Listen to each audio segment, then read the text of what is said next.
you just brought home a little ball of fur, aka a Pomeranian. Now, you don't want this dog to turn into a squishy little gremlin, so what do?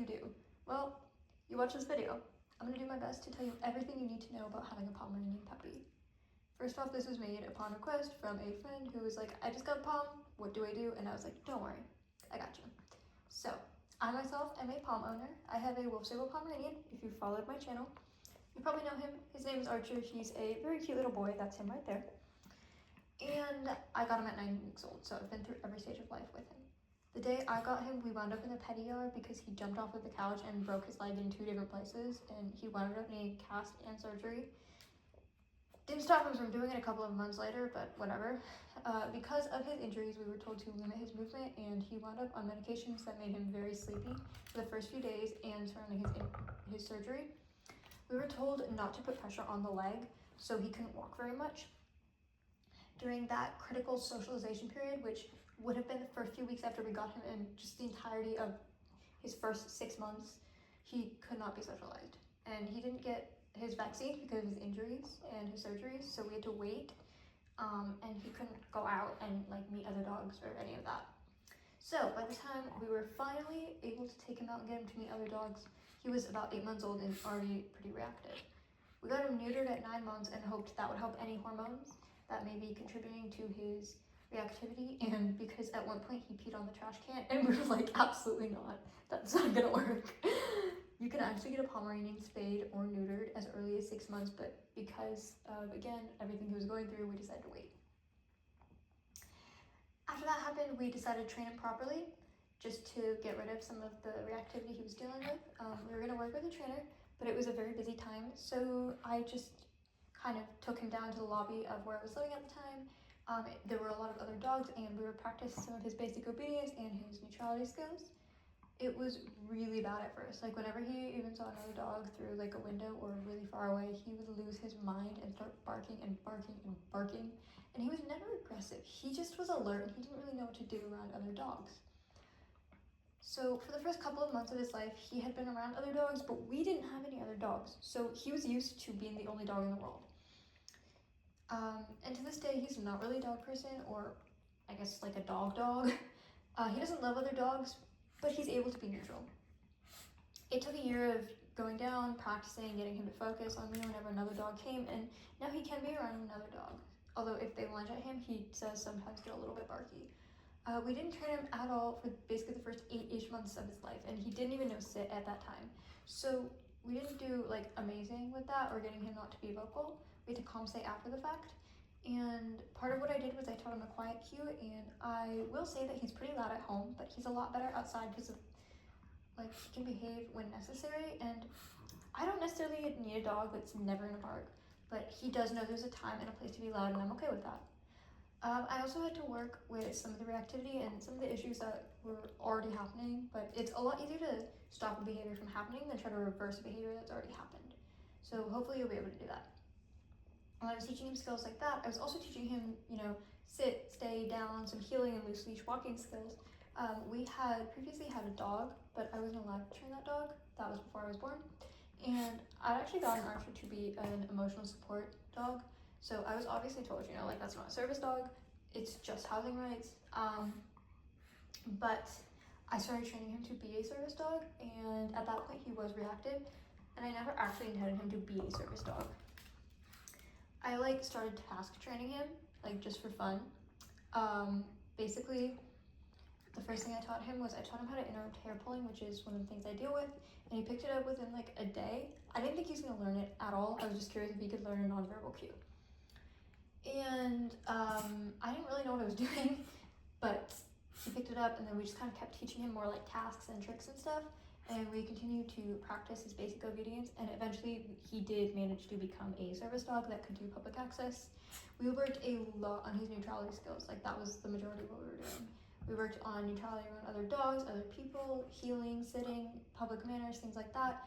And by the time that he was about a year old, I decided that I wanted him to be a service dog, and he was in the very early stages of training at that point and still pretty reactive. So I just kind of kept up with what I knew service dogs needed, which was under control, task trained. He already knew a couple of tasks, and they were both interrupted behaviors, so I kind of just kept training him from there.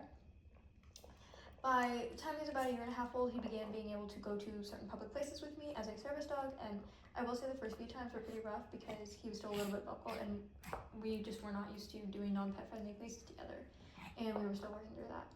So today he is 2 years old. He is a multi-purpose service dog in training. He'll be done training in anywhere from 6 months to a year. He's fully trained under the ADA standards. I still consider him in training because he's learning to work off leash and picking up a couple of extra tasks. So some of the tasks he does are retrievals, like pressure therapy, behavior interruptions, and way more. He's able to go into restaurants, grocery stores, and a bunch of other places with me, and he's progressed so much. One of the most important skills for any dog, like especially a service dog, is neutrality. So he'll be lunged at by another dog and he doesn't bark. If he does, he barks once and he just gets under control quickly. I'm okay with that because personally I don't want him getting super close to other dogs. I don't necessarily trust them, and as long as he can re-engage with me, which is something he can do, I'm okay with that. There's also a little gremlin who takes my stuff and licks my nose and cries because he went down the stairs, which was his choice.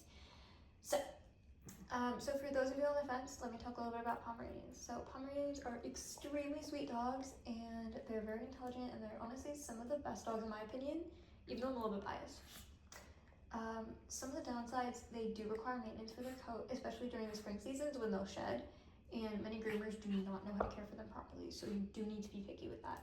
Do not allow a groomer to shave your Pom's fur because they are double coated, and that's really bad for their fur. They can also be very loud and vocal if you do not socialize them properly, and they have a tendency to think that they're way bigger than they actually are. So this is a dog that will go and fight like a Rottweiler and think they're going to win because they're bigger. The upside is, like I said, they're very sweet, intelligent, trainable, etc. Now, Pomeranians, they are little divas, but I like to say that Pomeranians come in two kinds. There are the divas who want to sit on the couch and look pretty all day while you cater their life to them, and then there are the divas who look pretty and are employed and clocking in for overtime. And I have a second one, by the way. Poms are honestly not amazing for families with small kids, but they also don't need that much exercise. It's more so mental stimulation because, as I said, they're very smart. They're very protective of their family and very loving. Even if they're not like cuddly in the traditional sense, they're still very affectionate. I will say they don't really have much concept of personal space, so you will probably never go to the bathroom alone again, but still love them. I've never had a female Pom, but my male Pom isn't really a lap dog. He wants to be next to you and like get his tummy rubbed and stuff. And they're not necessarily super friendly or want to go up to everyone in my experience. My dog, he's interested in humans, but he's not really fond of being pet by strangers. Now, I doubt all of you are about to make your Pom a service dog, but they're definitely very smart. They don't need that much physical stimulation. I just walk them, or if your house is big enough, they honestly can just tire themselves out running around the house and like the occasional outing. But the big thing is mental stimulation. So things like trick training, enrichment toys, etc. You can do certain sports with them, and yeah, that's not just a big dog thing, by the way. I don't think most Poms would need it, but keep in mind you're still not getting a toy because they're still dogs. I personally would love to get my dog into rally eventually, and I think he'd do really well, but my dog also thinks he's like a Malinois or something, so he's kind of just a weirdo. I love him. I do love him. He's my baby boy. Pomeranians, they were originally Spitz dogs, and yes, they were bred down to be lap dogs, because Queen Victoria absolutely loved the breed, but they do still have Spitz genetics, and they are alert dogs, and they like the cold and all that.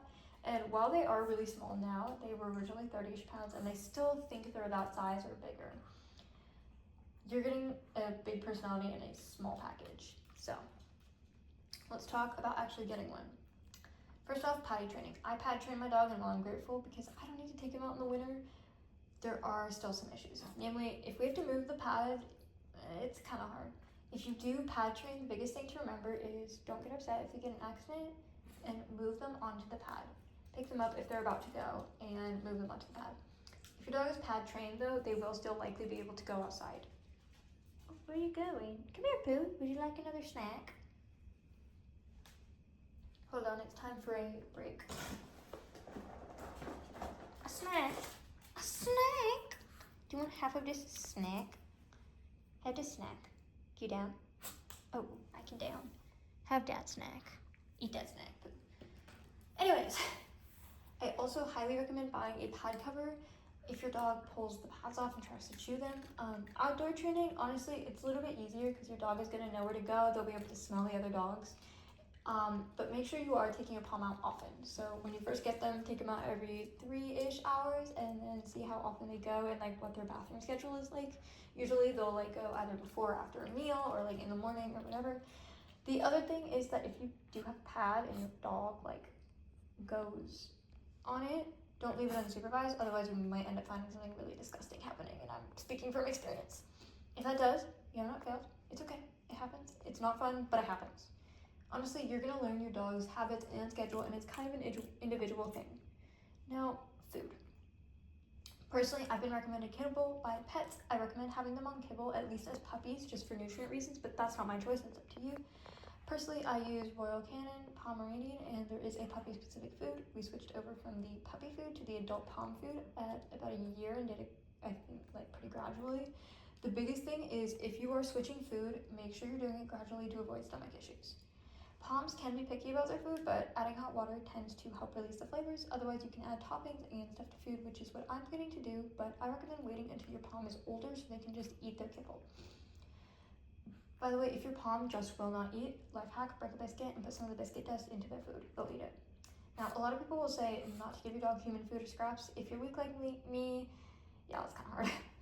However, make sure if you do give them food, you don't give them when your dog is barking. Wait until they quiet down. It's a natural way to teach them to be quiet because they learn that they're not going to get a snack when they're loud.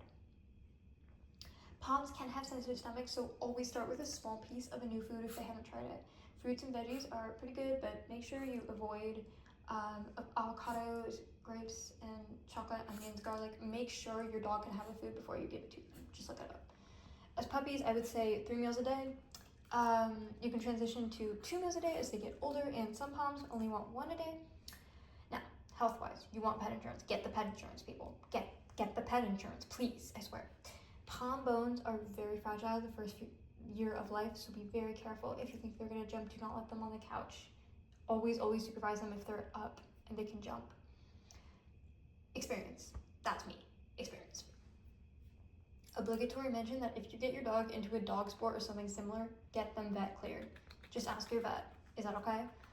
And a pom should never, ever be doing mobility work unless you're literally YN and you're 1'7" and 13 pounds.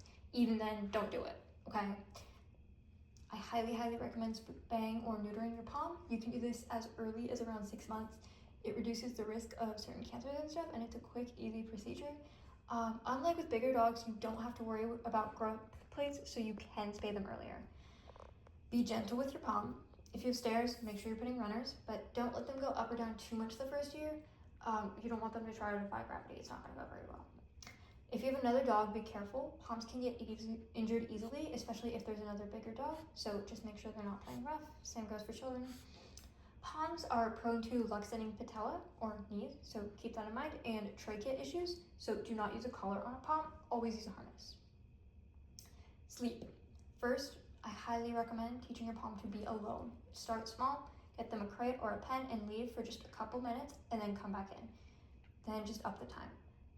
Recommend personally having them sleep in that pen or crate during nap times and nights as a puppy, because then they'll learn it's a safe space. You can have them sleep with you when they're older, by the way. This is just about building that association. Do not use their pen or their crate as a punishment. Use it as a space to rest and relax, and always leave your dog in their crate or their pen when you go out. As a puppy, as an adolescent, trust me, your house is gonna thank you. You don't want your dog to have separation issues, which is why it's important to practice young. You're gonna teach them that you always come back even if you're gone for a little while, Another thing, puppies are like babies, so have a nap and eating schedule. If you stick to it, your dog won't get overtired and will honestly just help you a lot. Make sure you're putting your dog in their crate or pen when it's nap time. So, toys. You will want teething toys, so bones, things to chew, things like that. Especially because around 6 months, they will start losing their teeth. If they do not panic. That is normal. These toys are also helpful because it means your dog won't chew you. Instead, you don't want to be a chew toy. Tennis balls can damage dog teeth, so I would recommend avoiding them. Honestly, just pick out some toys at the pet store with your dog. Try a variety of things, see what they like. Archer likes squeaky toys. I also recommend puzzle toys and Kongs because they're both fun and they're mental stimulation. Kongs, you can put food in them, which is great. Another thing you can do is make scent games by hiding treats in a blanket and then having them find it. And then we're going to talk about my favorite part, which is training. So first, good training treats. My personal favorite are the Mother Hubbards, although I also like Zooks because of the size. They're very small. Poms are usually very food motivated, so you want to find a good treat that will go well with their stomach and will work. One very valuable skill is socialization, and that's kind of a part of neutrality. Some people think socialization means your dog should love every single other dog, but some dogs are just not like that, okay? A well-socialized dog may just be neutral, and honestly, that is the point of socialization, to have a dog that is neutral. The earlier socialization starts, the better. But make sure your dog has the necessary vaccines, and always make sure you're being careful and taking your vet's advice. Let me reiterate. Socialization is not about letting every dog go up to your dog or letting every person pet your dog. It's about teaching your dog to be calm in their environment. So if you're going to socialize with other dogs, start with ones that are well trained and not reactive, which that's a lot rarer than you think, but try your best to start with ones like that.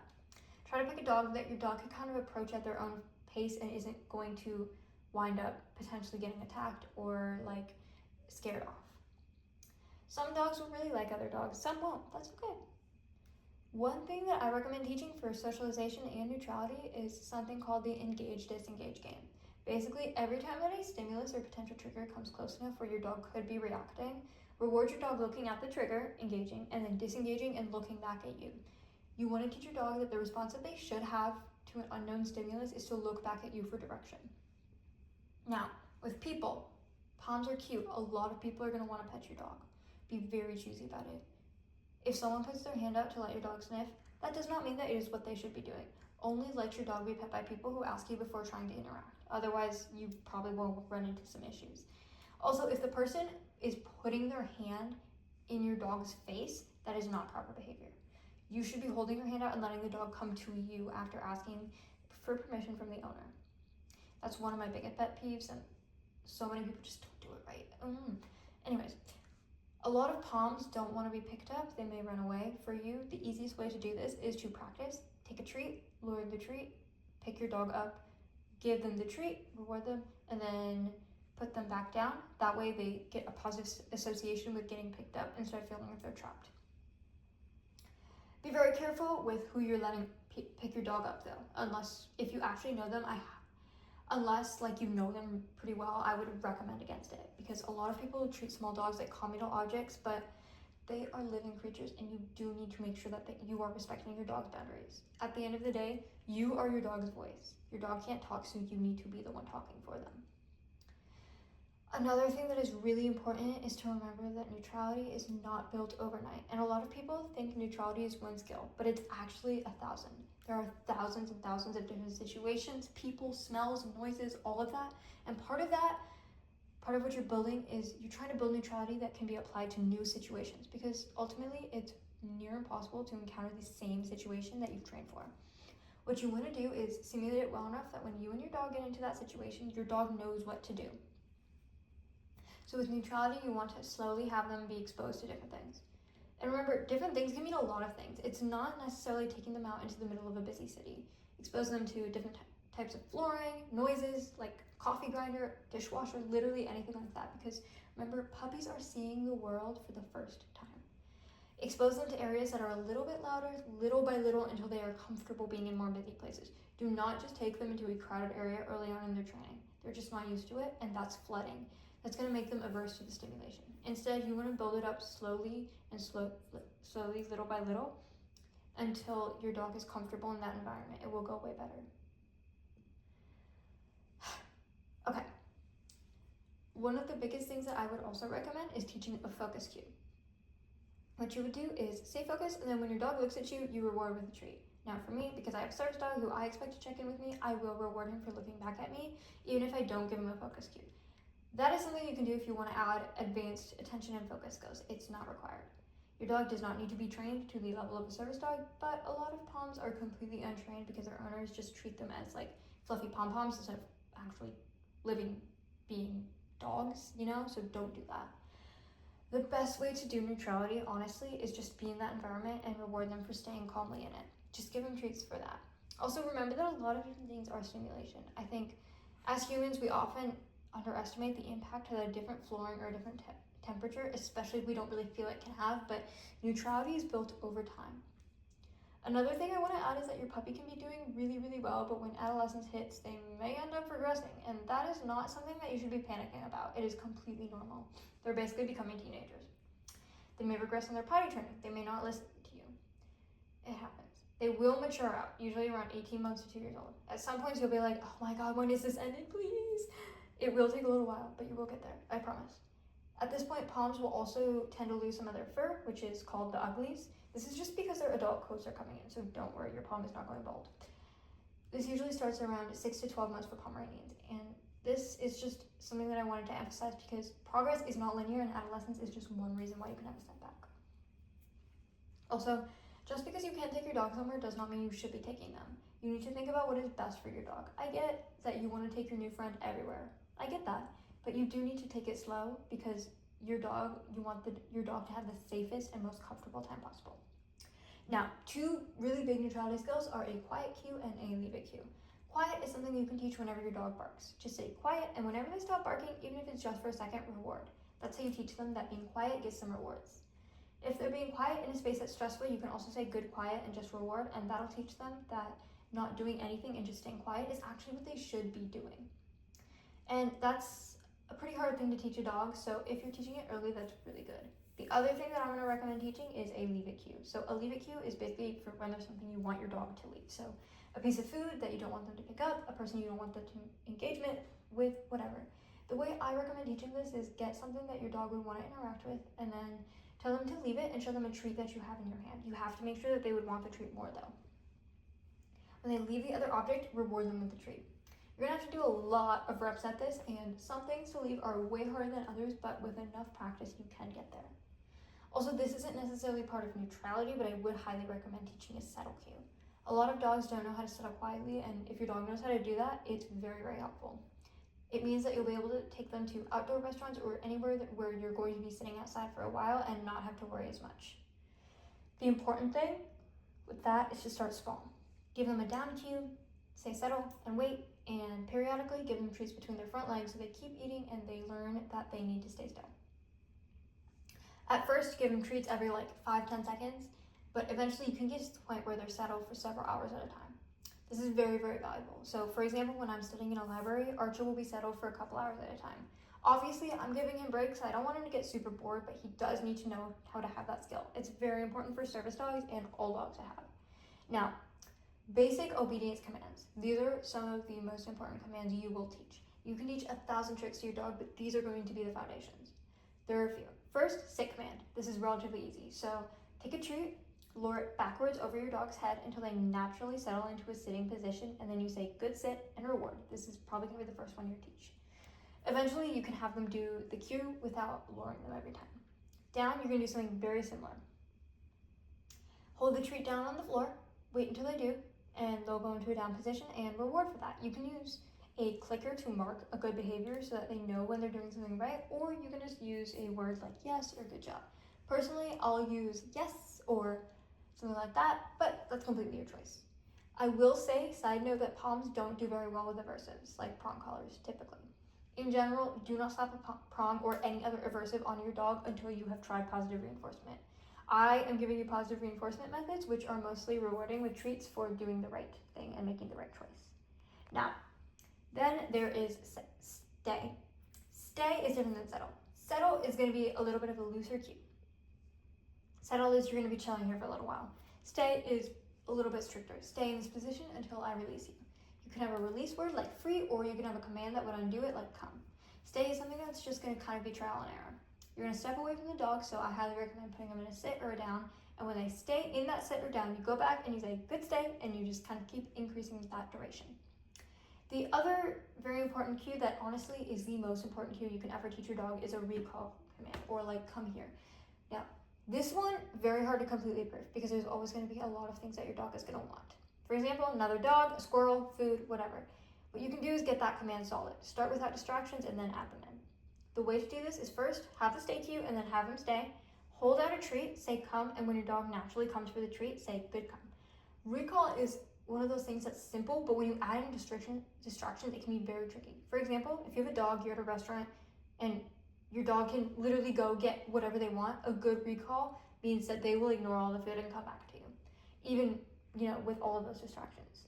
That's a very hard thing to build, and it takes a lot of practice at lower stimulation environments.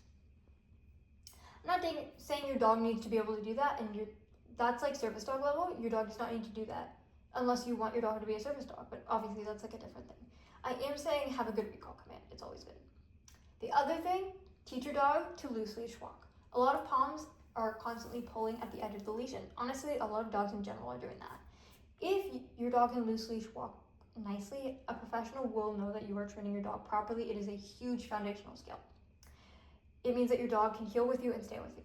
If you ever want to do off leash anywhere, and by the way, unless your dog is a disability required service dog and you need the dog off leash for a task or disability, or it's a specifically designated off leash area, do not have your dog off leash because things happen, okay? Start with loose leash walking though, if you ever want to do that.